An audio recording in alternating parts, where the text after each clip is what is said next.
Kw'isoko.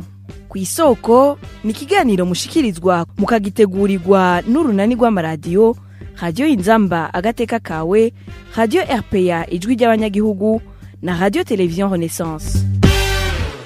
Umugwi senuje gutegura amatora kuri uno wa kabiri washize ahabona kirangamisi c'amatora y'umwaka wa 2025. Kwigenekerezo ya gatanu ukwezi kwa ruheshi hazoba amatora y'abashinga amateka n'ayabagize inama mpanuzo jambo y'amakomine. Amatora y'abakenguza amateka azoba kwigenekerezo ya 23 ukwezi kwindwi. Ayabakuru imitumba nayo abe kwigenekerezo ya 25 ukwezi k'umunani wo mwaka wa 2025. Abarundi bakwije ivyangombwa bisabwa n'amategeko basabwa kwiyandikisha kugira ngo bazoshobore gutora kandi baze banitoze. Ikiringo cyo kwiyandikisha ni uku kwezi turimo kw'icumi kuva ku igenekerezo ya 22 gushika kuja 31. Ariko rero ico kirangamisi nticashimishije abarongoye imigambwe itavuga rumwe n'ubutegetsi, bakagiriza umugwi seni guhonyanga ibwirizwa shingiro no kugira kirangamisi cerekana ko ubwigenge mu matora yimirije atazoba ari kirenga. Ibyo nivyo tugira tuganire ko muri kino kiganiro kw'isoko mushikirizwa na jewe Thierry Bigirindavyi nkaba ndabahaye ikaze.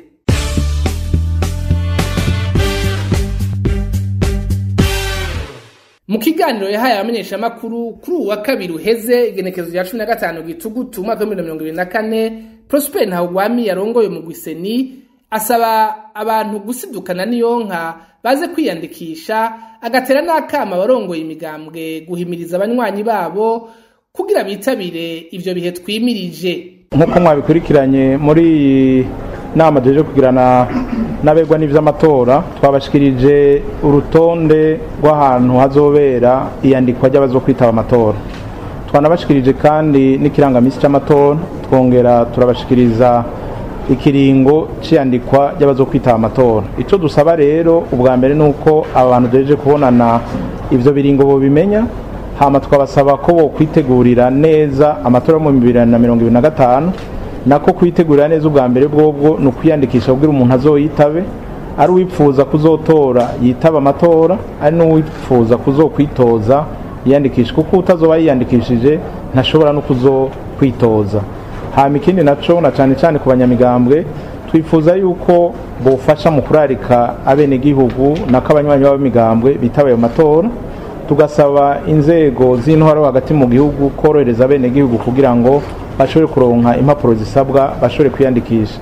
Hama ikindi naco nibaza ko ari igikorwa ca bose no kurarika abenegihugu kugira ngo isango ryo ku itariki ya 22 z'uku kwezi bitaba igikorwa c'iteka c'igihugu cyo kwiyandikisha kugira bazokwitaba amatora yimirije. Muri rusangi kwari guhanahana ivyiyumviro kuri ivyo bikorwa bitatu bikuru vyimirije muri iyi minsi kugira tuzokwitaba amatora bizogende neza cyane. Intumbero nyamukuru y'igihugu nuko ayo matora aba, ingorane zoshobora kuza zitewe n'iki canke kiriya turi kumwe tugashobora kwitorera umuti. Tubasaba rero nk'abene gihugu umugabo umwe wese mu vyajejwe no kwitaba amatora. Ukwitaba amatora ikintu ca mbere cerekana kugira bitaba amatora no kwiyandikisha.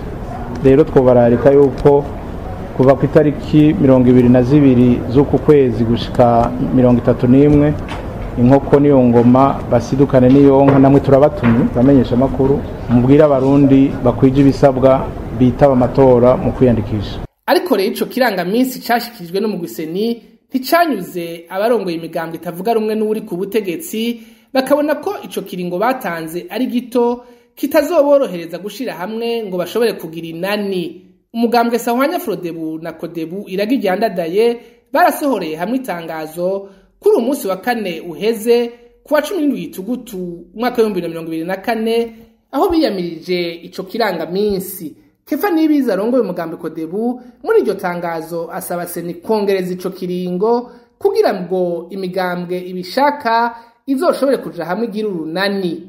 Twasohoye itangazo kugira tugire ico dushikirije kuri ico kirangamisi, aho twagarutse kuvyerekeye ikiringo cyo gutanga amakandidatire kwazo kwitoza mu bibanza by'abashinga amateka no mu bibanza by'abahanuzi b'amakomine, aho berekana yuko gutanga ayo madosiye bizotangura itariki 9 z'ukwezi kwa 12 uno mwaka, mu gihe amatora bitekerezo ko azotumwa ko na nyiciro mu kw'igihugu kw'inekerezo rya ndwi ico gihe nyene itegeko rigenga amatora riratekanya yuko hashobora kubaho inani z'imigambwe, izo nazo zigakorwa ari uko amatora yamaze gutumwa ko n'iyicaro mukuru w'igihugu, bikaboneka ko atumwe ku itariki indwi hagatangura gutangwa amadosi itariki 9 atakiringo umugwiseni wasigaje kugira ngo abakeneye kuja mu runani bashobore kubitegura. Ikindi nuko ico kirangamisi cashikirijwe imigambwe itagishijwe inama, twitavye tuzi yuko tugiye ngo tugishwe inama gato tugasanga ahubwo baje kutubwira ibikorwa biza vyaraheze. Ikindi twabonye nuko ikiringo cyo gutanga ayo madosiye ari kigufi cyane, kuko iminsi 15 canke 10 ku matora y'abashinga amateka no kuyabahanuza ba komine ari gito cyane. Tugasaba yuko rero ivyo biringo vyose bizongererezwa. Twasavye yuko ikiringo cyo gutanga amadosiye cotangura n'imiburiwe nyuma y'iminsi 60 amatora yamaze gutumwa ko, hanyuma ibiringo zo gutanga amadosiye ku bashinga amateka no kubipfuza kuba mu nama za komine bikunguruzwa n'imiburiburi iminsi 7. Eka n'umugambwe CNL wa Gatogwasa uriyamiriza ico kirangamisi casohowe n'umugwiseni, ukabona ko harimwo ka mwana wa mama mu gutora n'abazogira rosansuma, cane cane ko hashizwemwo abakomoka mu mugambwe umuri ku butegetsi gusa. CNL kerekana ko hazoba hari umwanya munini kandi hagati y'ikiringo co gutanga intonde n'igihe c'amatora, bakaba babona ko bishobora gutera umutekano muke abazoba bariko baritoza. CNL gasaba ko haba umuco mu gushiramwo bose mwitunganywa ry'amatora. Ivyo bikaba muri kahise k'amatora mu Burundi arivyo vyama bitera ukwinubana hagati y'imigambwe n'umugwiseni. Aha akaba ari naho turangirije kino kigabaniro kw'isoko, mwagishikijwe na jewe Thierry Bigirindavyi, nkaba ndabikebanuye naho ubutaha. Cari kiganiro kw'isoko.